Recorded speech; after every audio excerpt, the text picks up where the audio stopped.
കഴിഞ്ഞ ദിവസങ്ങളിലെല്ലാം നമ്മൾ സെക്ച്വൽ ഇമ്മൊറാലിറ്റി, ദുർനടപ്പിനെ കുറിച്ചാണ് സംസാരിച്ചത്. നിങ്ങളതെല്ലാം ശ്രദ്ധയോടെ കേട്ടു എന്ന് വിചാരിക്കുന്നു. ഇന്ന് നമ്മൾ സംസാരിക്കാനായിട്ട് പോകുന്നത് ഹൗ ടു ഓവർകം ദിസ്, ഇതെങ്ങനെ നമ്മൾ ഇതിൽ നിന്ന് രക്ഷ പ്രാപിക്കും എന്നുള്ളത്. നമ്മൾ റിനൗൺസ് ആൻഡ് അനൗൺസ് പ്രെയറൊക്കെ ഉണ്ട്, ഇതെല്ലാം ഉണ്ട്. എന്നാൽ അതിനൊക്കെ ഉപരിയായിട്ട് നമ്മൾ ചില പ്രായോഗിക തലത്തിൽ ചില ചിന്തകൾ നമ്മളെ സഹായിക്കണം, നമ്മളത് ചെയ്യണം. അതിനു വേണ്ടിയുള്ള ചില ടിപ്സുകളാണ് ഇന്ന് നിങ്ങളോട് ഞാൻ പറയാൻ ആഗ്രഹിക്കുന്നത്.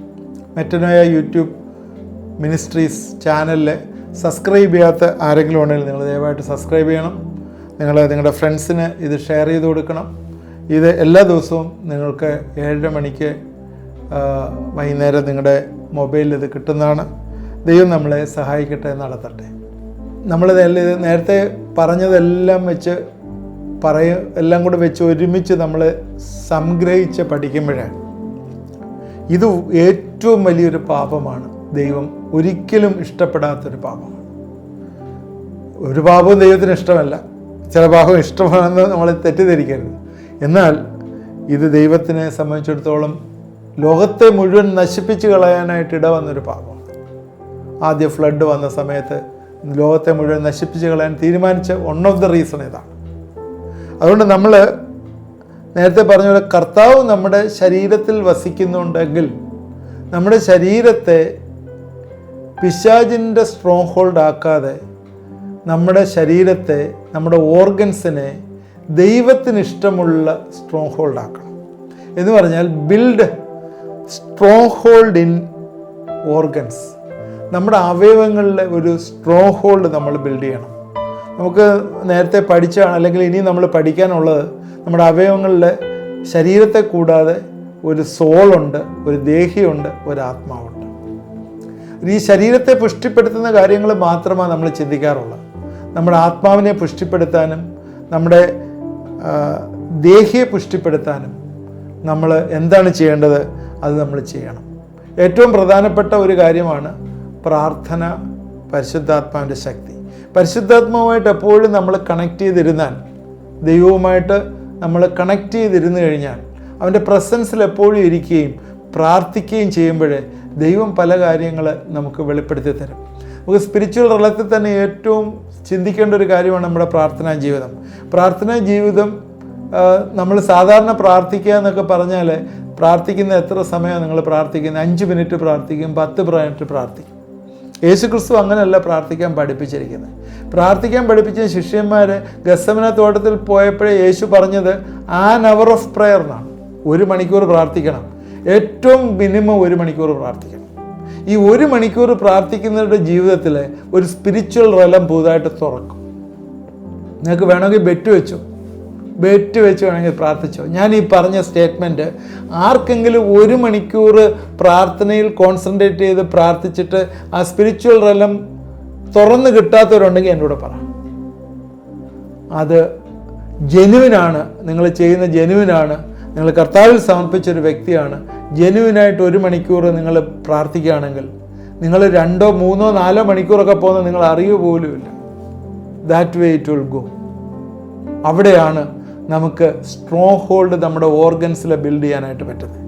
നിങ്ങളുടെ ദേഹവും നിങ്ങളുടെ ദേഹിയും സ്ട്രോങ് ഹോൾഡ് ബിൽഡ്. ആത്മാവ് ദൈവവുമായിട്ട് ബന്ധപ്പെട്ടിരിക്കുകയാണ്. ആത്മാവിലും നമുക്ക് ചെയ്യണം, ആത്മാവിലും കന്മഷമുണ്ട്, അതും നമുക്ക് ചെയ്യണം. നമുക്കത് അതിൽ പഠിക്കാം, നമ്മുടെ പിന്നീട് പഠിക്കാം. നമ്മുടെ സോൾ, നമ്മുടെ ബോഡിയിൽ സ്ട്രോങ് ഹോൾഡ് ബിൽഡ് ചെയ്യണം. രണ്ടാമത് നമ്മൾ ചെയ്യേണ്ടത് submit your organs as instruments of righteousness. റോമർ 6:13 അത് പറയുന്നത്. നിങ്ങളുടെ അവയവങ്ങളെ അനീതിയുടെ ആയുധങ്ങളായി പാപത്തിന് സമർപ്പിക്കുകയും അരുത്. നിങ്ങളെ തന്നെ മരിച്ചിട്ട് ജീവിക്കുന്നവരായും നിങ്ങളുടെ അവയവങ്ങളെ നീതിയുടെ ആയുധങ്ങളായും ദൈവത്തിന് സമർപ്പിച്ചുകൊള്ളുകയും.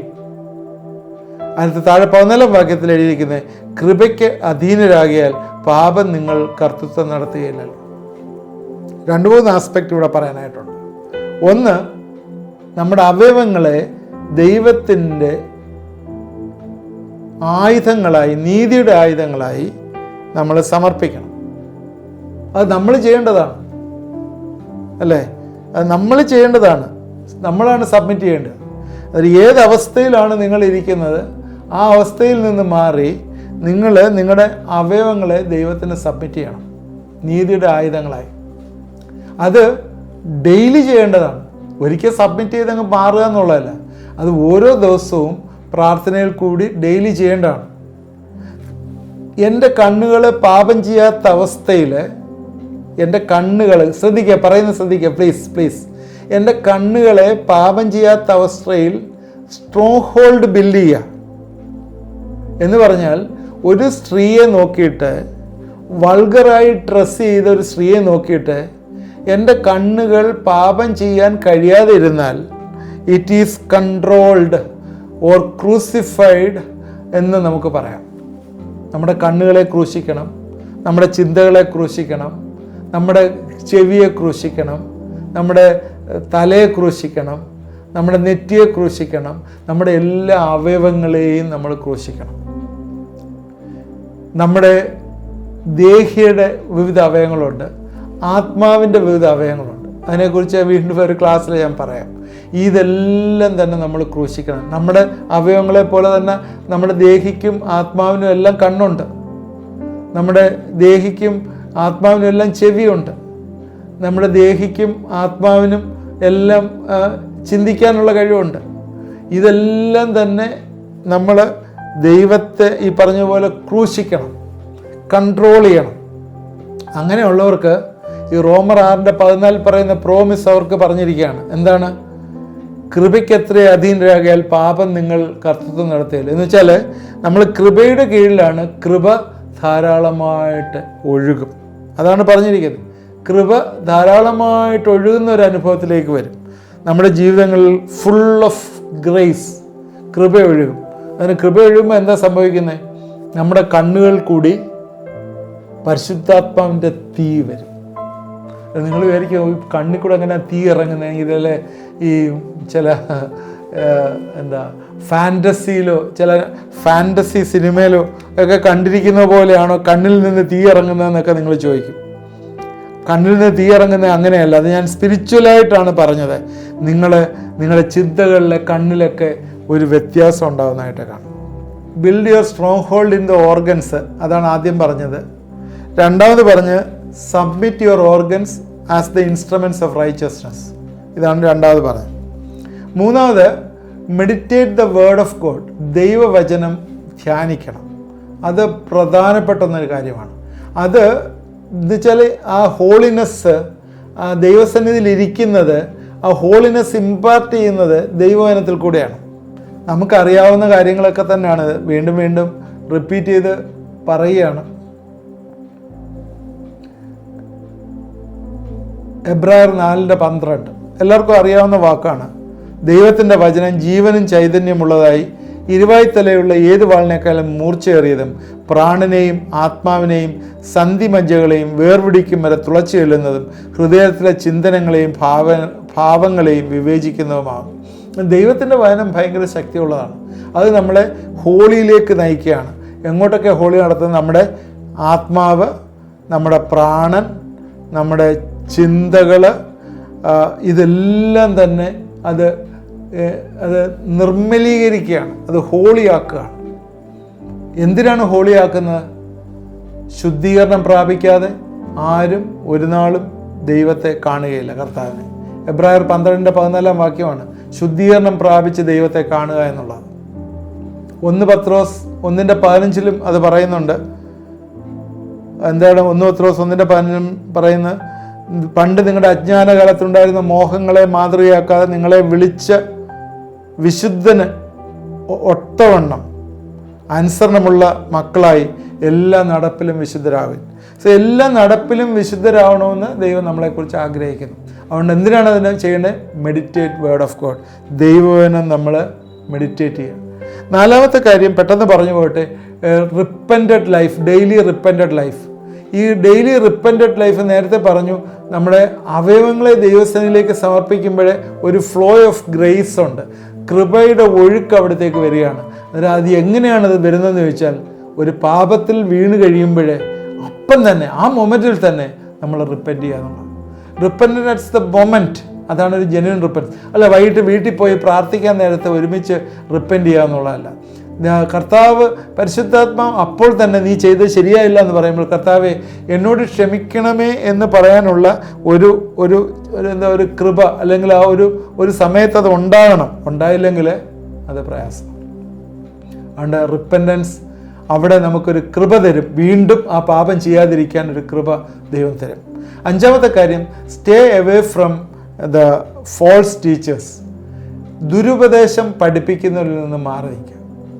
ഇപ്പം നമ്മൾ എവിടെ ചെന്നാലും നമുക്ക് കാണാം, പ്രസംഗങ്ങൾ കണ്ടു കഴിഞ്ഞാൽ നിങ്ങൾ ഇനി വന്നാൽ മതി, കർത്താവിനെ വന്നാൽ മതി, എല്ലാ കാര്യങ്ങളും ഈസിയാണ്, എളുപ്പമാണ്, കൃപ അങ്ങോട്ട് ഒഴുകുക, കൃപ അങ്ങോട്ട് ഒഴുകുന്നതോടുകൂടി ഏറ്റവും എളുപ്പമാണ്, നിങ്ങളുടെ കാര്യങ്ങളെല്ലാം സാധിക്കും, ഇതൊന്നും സാരമില്ല, എല്ലാം കൃപയാണ് എന്ന് പറഞ്ഞ് പഠിപ്പിക്കുന്ന ആൾക്കാരുണ്ട്. എന്നാൽ മത്തായി 7:13 പറയുന്ന ഇതൊരു ഇടുങ്ങിയ പാതയാണ്, അതിൽ കൂടി പ്രവേശിക്കുന്നൊരു ചുരുക്കമാണ്. അതുകൊണ്ട് ഇങ്ങനെയുള്ള പ്രീച്ചേഴ്സിൽ നിന്ന് നമ്മൾ മാറി നിൽക്കണം. നമ്മൾ പ്രത്യേകം ശ്രദ്ധിക്കേണ്ട കാര്യം, ഇങ്ങനെയുള്ള പ്രീച്ചേഴ്സ് എന്തൊക്കെ പഠിപ്പിക്കുന്നു എന്ന് കാണുക. അവർ റിപ്പൻറ്റൻസിനെ കുറിച്ച് പറയുന്നുണ്ടോ, സാൽവേഷനെ കുറിച്ച് പറയുന്നുണ്ടോ, ഇങ്ങനെയുള്ള കാര്യങ്ങളെക്കുറിച്ചൊക്കെ അവർ പറയുന്നുണ്ടോ എന്ന് പ്രത്യേകം ശ്രദ്ധിക്കുക. ചിലപ്പോൾ അവരുടെ ഉള്ളി പ്രോസ്പെരിറ്റി മാത്രമേ പറയുള്ളൂ, നിങ്ങളുടെ കയ്യിൽ നിന്നുള്ള കാശ് പിടുങ്ങാൻ വേണ്ടിയുള്ള പ്രോസ്പെരിറ്റി. ഈ വ്യാജ സുവിശേഷം എന്ന് പറയുന്നത് ദൈവവചനമൊക്കെ കോട്ട് ചെയ്യും. അതിന് പവർ ഓഫ് ജെസിബേൽ എന്നാണ് പറയുന്നത്. ജെസിബേലിൻ്റെ ശക്തിയിലാണ് അവർ പറയുന്നത്. ജെസിബേല് ഏലിയാവിനൊരു ഒരു ഒരു ഇതിനകത്ത് എഴുതി കൊടുത്ത നിങ്ങൾക്ക് അറിയാമല്ലോ, ഒരു ഓല കൊടുത്തപ്പോഴേ ഏലിയാവ് തളർന്നുപോയി. കാരണം ആ ഒരു ശക്തി അതിനകത്തുണ്ട്. ദൈവവചനം കേട്ടാലൊന്നും ഡെവിള് പേടിക്കത്തൊന്നുമില്ല. ദൈവവചനം കോട്ട് ചെയ്യായിരുന്നു ഡെവിള് യേശുവിനെ പരീക്ഷിച്ച സമയത്ത്. അതുകൊണ്ട് ദൈവവചനം കേട്ടാൽ ഡെവിൾ ഓടിപ്പോവും, പിശാച് ഓടിപ്പോകുമെന്നും ചിന്തിക്കരുത്. അതുകൊണ്ട് ഈ നാളിൽ വിശുദ്ധിയെക്കുറിച്ച് പ്രസംഗിക്കാത്തവർ എല്ലാം കൃപയാണെന്ന് പറയുന്നവർ ശ്രദ്ധിക്കുക. Christian life is A difficult life. അത് ചില കാര്യങ്ങൾ ഫോളോ ചെയ്ത്, ചില റൂൾസ് ആൻഡ് പ്രിൻസിപ്പിൾസ് ഫോളോ ചെയ്തേ പറ്റുള്ളൂ. അത് നമുക്കിവിടെ കാണാൻ പറ്റാത്ത റൂൾസാണ് ആത്മീയമായിട്ടുള്ള റൂൾസ്. ഈ ആത്മീയമായിട്ടുള്ള റൂൾസ്, ദൈവം വെച്ചിരിക്കുന്ന റൂൾസ്, നമുക്ക് ഫോളോ ചെയ്യാനുള്ള റൂൾസ് നമുക്ക് തന്നിട്ടുണ്ട്. അതെവിടെ തന്നിരിക്കുന്നത്? വിശുദ്ധ ബൈബിളിൽ, ദൈവത്തിൻ്റെ വചനത്തിൽ കൂടെ തന്നിട്ടുണ്ട്. അതങ്ങ് അനുസരിച്ചാൽ മതി. അതനുസരിച്ച് അങ്ങ് പോയാൽ എല്ലാം നീറ്റാവും. അതേ റൂള് തന്നെയാണ് സ്വർഗീയ റൂളും. അവിടെ ആ റൂള് തന്നെയാണ് പിശാചിനും വെച്ചിരിക്കുന്നത്. പിശാചും അതനുസരിച്ച് തന്നെ പ്രവർത്തിക്കുന്നത്. അതുകൊണ്ട് പിശാചിനും ദൈവത്തിനും ഒരേ രീതിയിലുള്ള rule, that is A standard എന്ന് പറയുന്ന ദൈവവചനമാണ്. എന്നാൽ ദൈവവചനത്തിൽ പറയുന്നതിന് എതിരായിട്ട് പിശാച് പ്രവർത്തിക്കും. ദൈവവചനം നടത്താനായിട്ട് ദൈവം പ്രവർത്തിക്കും. ദൈവവചനം നടത്താതെ ദൈവവചനത്തിൽ പറയുന്നത് നമ്മൾ അനുസരിക്കാതിരുന്നാൽ പിശാച് അവിടെ അപ്പർ ഹാൻഡ് എടുക്കും. അത്രേ ഉള്ളൂ. അതുകൊണ്ട് ഈ പറഞ്ഞതുപോലെ ഈ ദിവസങ്ങളിലെ ദൈവവചനം മെഡിറ്റേറ്റ് ചെയ്യുക, ഡെയിലി റിപ്പൻറ്റ് ചെയ്യുക, ഇങ്ങനെയുള്ള ദുരുപദേശം പഠിക്കുന്നവരിൽ നിന്ന് മാറി നിൽക്കുക, എപ്പോഴും വിശുദ്ധിയെക്കുറിച്ച് ചിന്തിക്കുക. ഇങ്ങനെയുള്ള കാര്യങ്ങളാണ് പ്രാക്ടിക്കലായിട്ട് ചില ടിപ്പുകൾ നമുക്ക് ചെയ്യാനായിട്ടുള്ളത്. ഞാൻ എൻ്റെ വാക്കുകൾ ഇവിടെ അവസാനിപ്പിക്കുകയാണ്. നമുക്ക് ഇനിയും ഇതിൽ നിന്ന് വിടുവിക്കപ്പെടുവാൻ നമുക്ക് റിനൗൺസ് ചെയ്ത് പ്രാർത്ഥിക്കാനുള്ള പ്രാർത്ഥനകളുണ്ട്. അത് നമുക്ക് കുറേ കാര്യങ്ങൾ ഇനിയും ഇതിനകത്ത് പഠിക്കാനായിട്ടുണ്ട്. പഠിച്ചതിന് ശേഷം നമുക്ക് ചെയ്യാം. ഇത് ഒരുപാട് കാര്യങ്ങൾ ഇതിൽ നിന്ന് മനസ്സിലാക്കാനുണ്ട്. ഒരു കാര്യം നമ്മൾ ഏറ്റവും പ്രധാനമായിട്ട് മനസ്സിലാക്കണം. നേരത്തെ പറയും, എന്തെങ്കിലും ഇവിടെ എക്സിക്യൂട്ട് ചെയ്യുന്നതിന് മുമ്പ് അത് ആത്മീയ തലത്തിൽ എക്സിക്യൂട്ട് ചെയ്യുന്നുണ്ടെന്നുള്ള ഒരു സ്പിരിച്വൽ ട്രൂത്ത് നിങ്ങൾക്ക് നേരത്തെ ഞാൻ പറഞ്ഞു തന്നു. അതുകൊണ്ട് നിങ്ങൾ ഇവിടെ എന്തെങ്കിലും എക്സിക്യൂട്ട് ചെയ്യുമ്പോഴേ, ദൈവവചനത്തിന് വിരോധമായി പിശാചിനെ ഫീഡ് ചെയ്യുന്നൊരു കാര്യങ്ങൾ ഇവിടെ ചെയ്യുമ്പോഴേ ഒരു കാര്യം മനസ്സിലാക്കണം, അവിടെ സൈറ്റാനിക് ഓൾട്ടറിലെ അവർ സന്തോഷിച്ചുകൊണ്ടിരിക്കുകയാണ്. അവിടെ ഒരു ഗേറ്റ് വേ നിങ്ങൾക്കുണ്ടായി നിങ്ങളെ ബൈൻഡ് ചെയ്തുകൊണ്ടിരിക്കുകയാണ്. അതുകൊണ്ട് എൻ്റെ പ്രിയപ്പെട്ടവർ, എന്നെ കേൾക്കുന്നവരെ, ഞാൻ പറയും, നിങ്ങൾക്കൊരു റോളുണ്ട്. നിങ്ങൾ ഇതിൽ നിന്ന് മാറണം, റിപ്പൻറ്റ് ചെയ്യണം. നിങ്ങളുടെ ജീവിതങ്ങളെ ദൈവത്തിൻ്റെ, നിങ്ങളുടെ അവയവങ്ങളെ ദൈവത്തിൻ്റെ നീതിയുള്ള ആയുധങ്ങളായിട്ട് സമർപ്പിക്കണം. അതുകൊണ്ട് ഒരു ഹോളിനെസ് ബൈപ്പാസ് ചെയ്യാനായിട്ട് ഉള്ള ഷോർട്ട് കട്ടുകളൊന്നുമില്ല. ഹോളിനെസ് പാത്ത് എന്ന് പറയുന്നത് ഡിഫിക്കൽട്ടാണ്. ഈ ഹോളിനെസ് പാത്തിൽ കർത്താവ് നമുക്കൊരു മാതൃക തന്നിട്ടുണ്ടെങ്കിലും കർത്താവിൻ്റെ ആ ലക്ഷ്യത്തിൽ പോകാനായിട്ട് നമുക്കൊരു എഫേർട്ടുണ്ട്. പഠിപ്പിക്കുന്നുണ്ട്, സാങ്ക്ടിഫിക്കേഷൻ ഈസ് ബൈ ഗോഡ്. ദൈവമാണ് സാങ്ക്ടിഫൈ ചെയ്യുന്നത്. തീർച്ചയായും ദൈവമാണ് സാങ്ക്ടിഫൈ ചെയ്യുന്നത്. അതുകൊണ്ട് ദൈവത്തിന് അങ്ങ് വിട്ടുകൊടുത്തരെ ഞാൻ അങ്ങ് മൂലയിലിരുന്നോളാം എന്നുള്ളതല്ല. ദൈവത്തിന് വിട്ടുകൊടുക്കുകയല്ല. എവിടെയൊക്കെ നമ്മൾ ദൈവത്തിൻ്റെ ടെസ്റ്റ് മണി കീപ്പ് ചെയ്യണോ അവിടെ എല്ലാം കീപ്പ് ചെയ്ത് പ്രോഗ്രസീവായി പോയില്ലെങ്കിൽ ദൈവത്തിന് ഒന്നും ചെയ്യാൻ പറ്റത്തില്ല. നമ്മുടെ സാങ്ക്ടിഫിക്കേഷൻ ദൈവം ചെയ്യുമെന്ന് പറഞ്ഞ് നമ്മളൊരു മൂലയിലിരിക്കും. അവസാനം ചെയ്യുന്നത് എന്താണ്? പിശാച് നമ്മുടെ ഉള്ളിൽ ഇങ്ങനെ ഗേറ്റ് വേ കൊണ്ടുവന്ന് ഓരോ ഫ്രീക്വൻസീസ് കൊണ്ടുവന്ന് നമ്മളെ ഇതിലേക്ക് തെറ്റിലേക്ക് നടത്തിക്കൊണ്ട് പോകുന്ന ഒരു അനുഭവമായിരിക്കും ഉണ്ടാകുക. ഞാൻ നമുക്ക് പ്രാർത്ഥിക്കാൻ പോവുകയാണ്.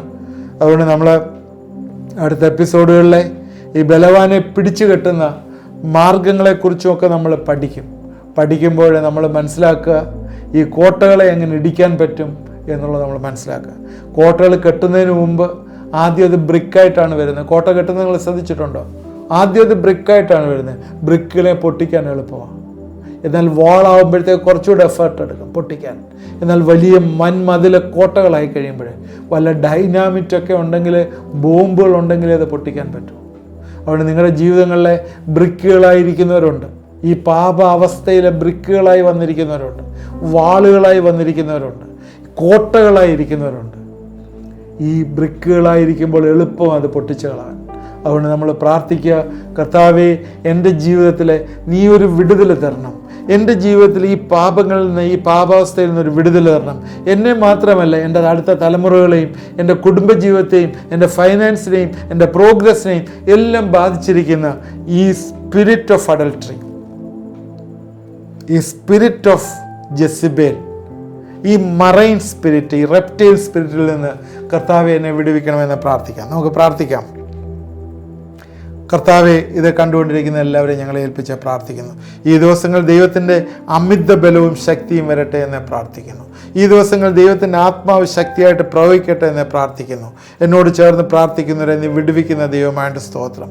യേശു സകലതും കർത്താവെ ഡിസം ചെയ്ത് കാൽവറി ക്രൂശിലെ പരസ്യമായ കാഴ്ചയാക്കി. പക്ഷേ അത് എൻ്റെ ജീവിതത്തിൽ ഞാനത് ഏറ്റെടുത്തുകൊണ്ട് അതിനെ കർത്താവിൻ്റെ ശക്തിയിലെ അതിനെ ആ ബലം വന്നുകൊണ്ട് കർത്താവിൻ്റെ ശക്തിയിൽ അത് പിടിച്ചു കെട്ടുവാനായിട്ട്, ആ കോപ്പ് കവർന്ന് കളവാനായിട്ട് കർത്താവെ എന്നെ സഹായിക്കണമേ എന്ന് പ്രാർത്ഥിക്കുന്നു. എന്നോട് ചേർന്ന് പ്രാർത്ഥിക്കുന്നവരെ ദൈവകരങ്ങളിലേക്ക് ഏൽപ്പിക്കുകയാണ്. അവരിരിക്കുന്ന സ്ഥലങ്ങളിൽ ഈ വലിയ ശക്തി വരട്ടെ എന്ന് പ്രാർത്ഥിക്കുന്നു. പല രീതിയിൽ കർത്താവെ അത് വന്നിട്ടുണ്ട്. ചിന്തകൾ വന്നിട്ടുണ്ട്, കാഴ്ചകൾ വന്നിട്ടുണ്ട്, കേൾക്കുന്നതിൽ വന്നിട്ടുണ്ട്. അത് പിന്നീട് കർത്താവെ വലിയ വലിയ മതിലുകൾ, കോട്ടകളായല്ലോ. ദൈവമേ, ഇതെല്ലാം ഈ രാത്രിയിൽ ഇടിഞ്ഞു മാറട്ടെ എന്ന് പ്രാർത്ഥിക്കുന്നു. സ്തോത്രം. നിൻ്റെ രക്തത്താൽ, നിൻ്റെ നാമത്താലുള്ള വിടുതൽ യേശുവിൻ്റെ നാമത്തിൽ ഞങ്ങൾ ഡിക്ലെയർ ചെയ്ത് പ്രാർത്ഥിക്കുന്നു. ജെന്യുവിനായിട്ട് പ്രാർത്ഥിക്കുന്നവരെ നീ വിടുവിക്കുന്ന ദൈവമായിട്ട് സ്തോത്രം. എൻ്റെ കരങ്ങളിലേക്ക് ഏൽപ്പിക്കുന്നു. ഈ രാത്രിയിൽ നിൻ്റെ കൃപയിൽ സൂക്ഷിക്കുകയും പരിപാലിക്കുകയും ചെയ്യണം. ഏതെങ്കിലും കർത്താവെ പ്രയാസങ്ങൾ കൂടി കടന്നു പോകുന്നവരെ നീ വിടുവിക്കുകയും സഹായിക്കുകയും ചെയ്യണമെന്ന് പ്രാർത്ഥിക്കുന്നു. ഞങ്ങളുടെ ജീവിതം വിശുദ്ധിയോട് സൂക്ഷിപ്പാൻ കർത്താവെ ഞങ്ങളെ ഇടവരുത്തണം, സഹായിക്കണം. കേട്ടിരിക്കുന്ന എല്ലാവരെയും, കണ്ടുകൊണ്ടിരിക്കുന്ന എല്ലാവരെയും ദൈവകരങ്ങളിലേക്ക് സമർപ്പിക്കും. യേശു ക്രിസ്തുവിൻ്റെ നാമത്തിൽ പ്രാർത്ഥിക്കുന്നു, കേൾക്കണമേ. ആമേൻ. നിങ്ങളെ കമൻറ്റുകൾ കമൻറ്റ് ബോക്സിലിടുക. ആദ്യമായിട്ട് കാണുന്നവർ സബ്സ്ക്രൈബ് ചെയ്യുക. നിങ്ങൾക്ക് എന്തെങ്കിലും ഡൗട്ട്സുകൾ ഉണ്ടെങ്കിൽ നിങ്ങൾക്ക് വിളിക്കാവുന്നതാണ്. പ്രയർ റിക്വസ്റ്റുള്ള വാട്സാപ്പ് നമ്പറിൽ അയച്ചു തന്നാൽ നിങ്ങൾക്ക് വേണ്ടി പ്രാർത്ഥിക്കുന്നതാണ്. ഞങ്ങൾക്ക് വേണ്ടിയും പ്രാർത്ഥിക്കണം. ഈ ശുശ്രൂഷ ഓർത്ത് പ്രാർത്ഥിക്കണം. ദൈവം നമ്മളെ എല്ലാവരെയും അനുഗ്രഹിക്കട്ടെ.